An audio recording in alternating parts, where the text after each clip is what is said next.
warahmatullahi wabarakatuh. Selamat datang di Jurnal Intan Indigo. Sebelumnya aku mau ngucapin terima kasih buat kalian yang masih setia nonton terus, ikutin terus Jurnal Intan Indigo. Kalian yang udah subscribe dan komen di channel aku ini.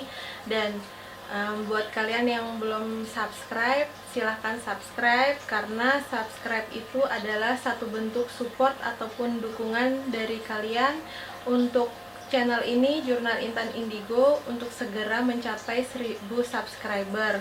Karena di channel ini tentunya aku ingin memberikan bukan hanya cerita, tapi aku ingin memberikan sesuatu yang bisa kalian petik, sesuatu yang bermanfaat dari channel aku ini. Nah, kali ini aku pengen sharing ke kalian. Minggu lalu aku baca artikel, ada berita tentang hilangnya 6 pemuda asal Palembang di Jawa Barat sejak September 2017 yang sampai sekarang belum menemui titik terangnya. Nah, pemuda itu bernama Kevin Kenzona, Ihsan, Aat, Tovan, Wahyudi, dan Adit. Terakhir kontak itu mereka, menurut artikel yang aku baca, terakhir kontak itu mereka posisinya ada di Garut.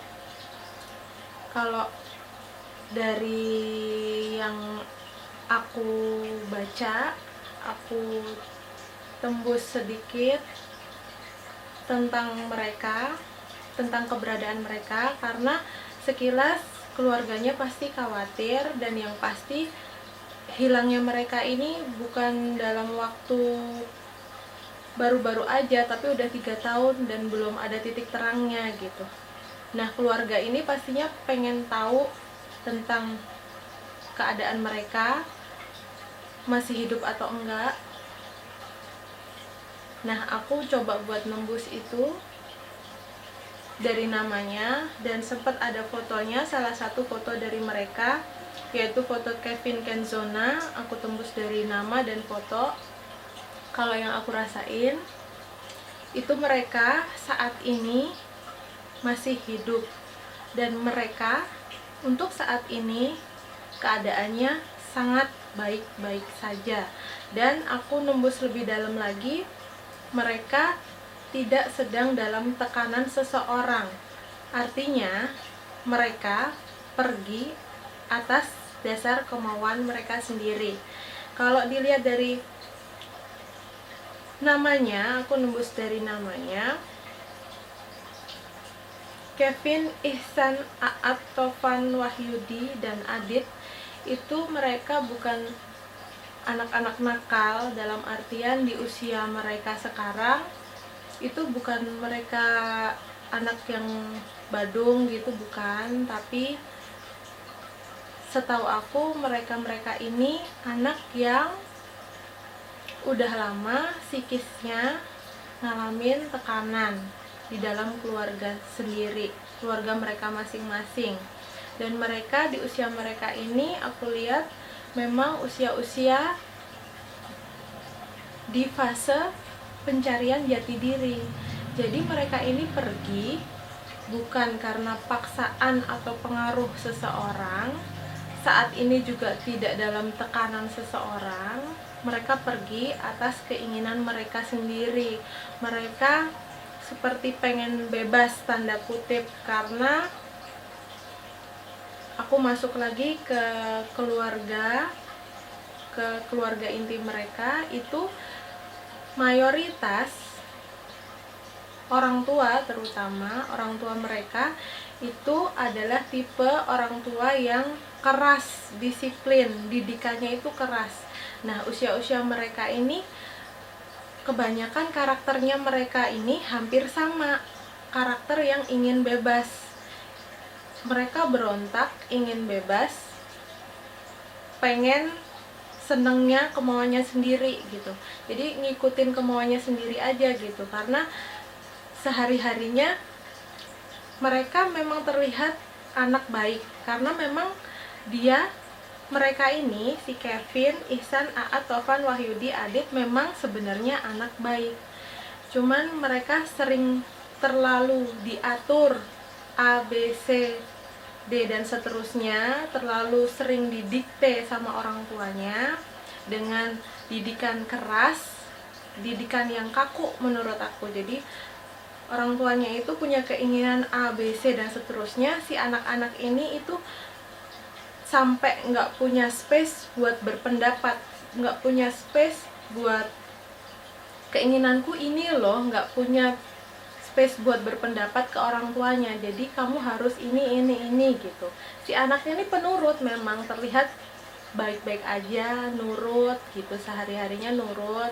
Tapi karena didikan yang terlalu keras ini yang terus menerus, lama kelamaan si anak ini bosan, ada di titik bosan, ada di fase dimana ingin mencari jati diri, ingin bebas dari tekanan gitu.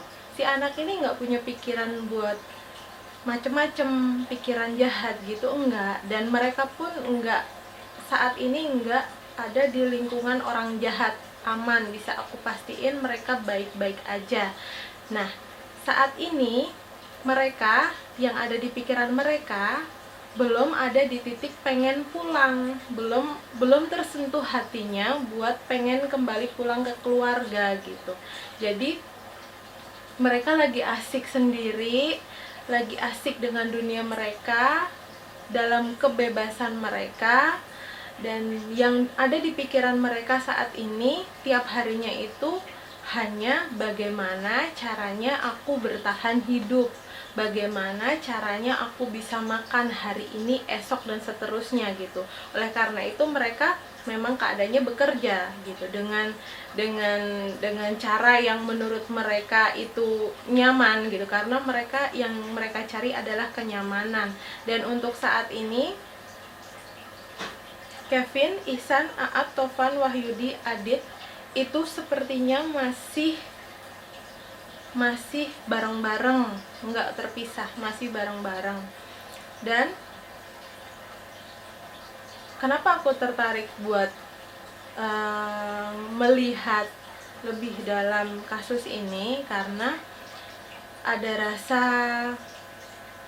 kasihan dengan orang tuanya. Orang tua mereka ya wajar pasti khawatir dengan kurun waktu 3 tahun hilangnya mereka tanpa kabar, hidup atau enggaknya keluarga nggak tahu. Sampai yang aku baca itu sempet minta tolong, selain ke kepolisian belum membuahkan hasil, mereka minta tolong ke orang pintar atau paranormal, yang akhirnya dimanfaatkan oleh paranormal itu. Yang kalau aku lihat sih memang manfaatin posisi orang tua itu yang menghalalkan segala cara buat tahu gimana keberadaan anaknya, gimana kabar anaknya, sehingga logika, nalar, akal sehat tidak digunakan lagi, dengan segala permintaan paranormal yang memanfaatkan dengan kebutuhan duniawi, materi, itu semua dipenuhi. Dan akhirnya yang ada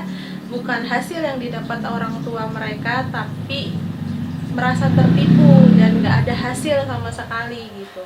Nah, dengan mungkin salah satu keluarganya atau kerabatnya mungkin nonton channel ini, setidaknya tahu bahwa mereka saat ini keadaannya baik-baik aja, tidak dalam tekanan, dan nanti akan ada saatnya mereka pulang kembali ke keluarganya. Insya Allah kita sama-sama mendoakan untuk kesadaran terbuka hatinya mereka, dengan keadaan sehat walafiat tanpa kurang suatu apapun, bisa pulang kembali ke keluarganya masing-masing.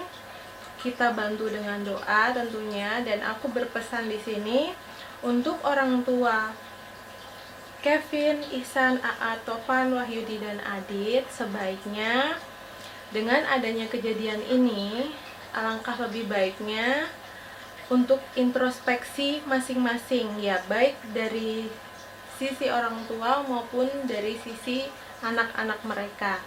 Introspeksi, kurangi ego masing-masing, bukan mencari kesalahan, tetapi untuk bisa memperbaiki ke depannya agar tidak terulang kembali kejadian seperti ini, kejadian yang tidak diinginkan orang tua manapun, dan untuk menekan ego masing-masing, untuk memperbaiki, untuk lebih menyadari, si anak ini menyadari bahwa bagaimanapun kerasnya orang tua pasti niatannya baik untuk kebaikan si anak.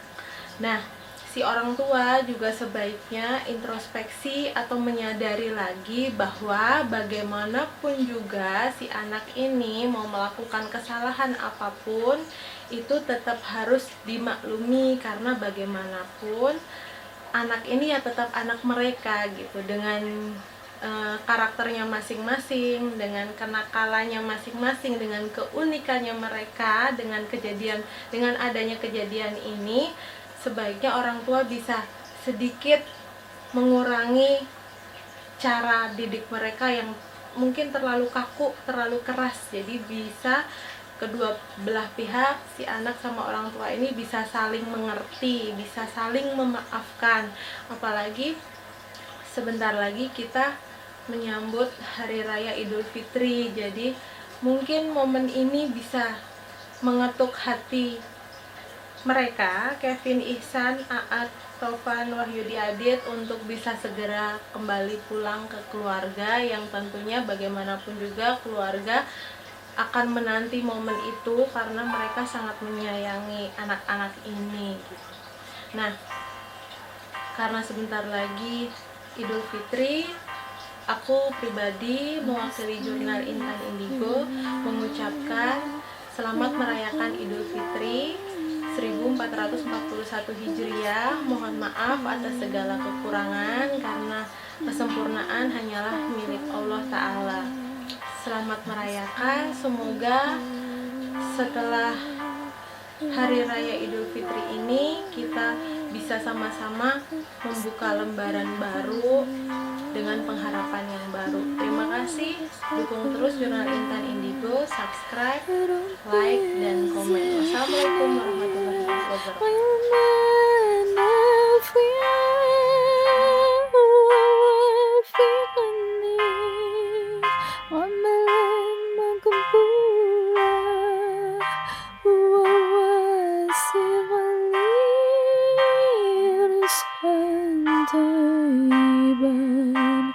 Fatub alayya taubatan nasuha, fatub alayya taubatan nasuha, astaghfirullah rabbal baraya, astaghfirullah minal khataya.